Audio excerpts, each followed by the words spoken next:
നമ്മൾ ഈ ബ്ലാക്ക്ബെറി വാങ്ങുമ്പോൾ ശ്രദ്ധിക്കേണ്ട കുറച്ച് കാര്യങ്ങളെക്കുറിച്ച് പറയാം. ഈ ബ്ലാക്ക്ബെറി 3-4 തരത്തിൽ വരാറുണ്ട്.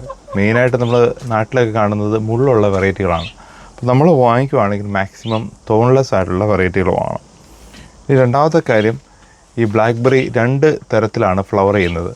ഒന്ന് സമ്മർ ഫ്രൂട്ടിംഗ് ആയിട്ടുള്ള ബ്ലാക്ക്ബെറികളും, രണ്ടാമത്തെ ടൈപ്പ് വിൻ്റർ ഫ്രൂട്ടിംഗ് ആയിട്ടുള്ള ബ്ലാക്ക്ബെറികളും.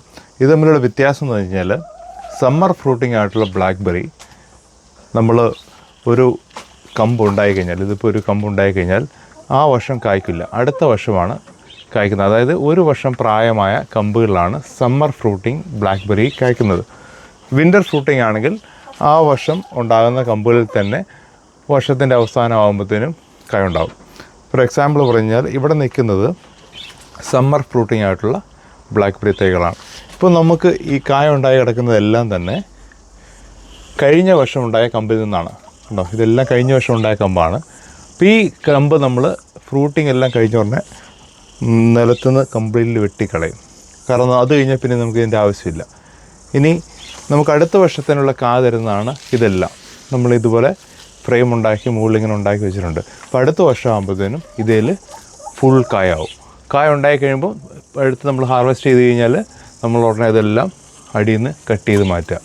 അപ്പോൾ അങ്ങനെയാണ് സമ്മർ ഫ്രൂട്ടിംഗ് ആയിട്ടുള്ള ബ്ലാക്ക്ബെറികൾ മെയിൻറ്റെയിൻ ചെയ്തത്. ഇപ്പോൾ ഞാൻ ആദ്യം പറഞ്ഞ നമ്മൾ മേടിക്കുമ്പോൾ തോൺലെസ് വെറൈറ്റികൾ മേടിക്കുക, അതായത് മുള്ളുള്ള വെറൈറ്റികൾ വാങ്ങിക്കാൻ പാടില്ല. കാരണം ഇത് ഭയങ്കര ഇൻവേസീവാണ്, പെട്ടെന്ന് സ്പ്രെഡ് ചെയ്യുന്ന സ്വഭാവമുണ്ട്. അതുകൊണ്ട് മുള്ളുള്ള വെറൈറ്റികൾ വാങ്ങിച്ചു കഴിഞ്ഞാൽ നമുക്ക് ഈ ഭാഗത്തൂടെ ഒന്നും നടക്കാനായിട്ട് പറ്റത്തില്ല. ഇനി വേറൊരു കാര്യം എന്ന് പറഞ്ഞാൽ, ഇത് വളരുന്ന വിധത്തിനനുസരിച്ച് ടൈപ്പുകളുണ്ട്. അതിൻ്റെ 3 ടൈപ്പിലാണ് അങ്ങനെ വരുന്നത്. അപ്പോൾ ആദ്യത്തെ ടൈപ്പ് എന്ന് പറയുന്നത് ഇറക്റ്റ് ബ്ലാക്ക്ബെറി, അതായത് നമുക്ക് പ്രത്യേകിച്ച് സപ്പോർട്ടൊന്നും വേണ്ട, നേരെ നിൽക്കുന്ന രീതിയിലുള്ള ബ്ലാക്ക്ബെറികളാണ്. രണ്ടാമത്തത് സെമി ഇറക്റ്റും, മൂന്നാമത്തെ വെറൈറ്റി ട്രെലസിങ് ആയിട്ടുള്ളതും. നമ്മളതിന് ഇങ്ങനെ സപ്പോർട്ട് ഉണ്ടാക്കി കൊടുക്കുക. അപ്പോൾ ഇത് ട്രെലസിങ് ആയിട്ടുള്ള ഒരു ബ്ലാക്ക്ബെറിയാണ്. അപ്പോൾ നമുക്ക് തോൺലെസ് ബ്ലാക്ക്ബെറി ആയിരിക്കണം വാങ്ങിക്കേണ്ടത്. പിന്നെ നിങ്ങൾക്ക് വളർത്താനുള്ള സൗകര്യമൊക്കെ ഉണ്ടെങ്കിൽ അതിനനുസരിച്ച് ട്രെലസോ ഇറക്റ്റ് ആയിട്ടുള്ള ബ്ലാക്ക്ബെറീസോ എന്ത് വേണമെങ്കിലും വളർത്താം.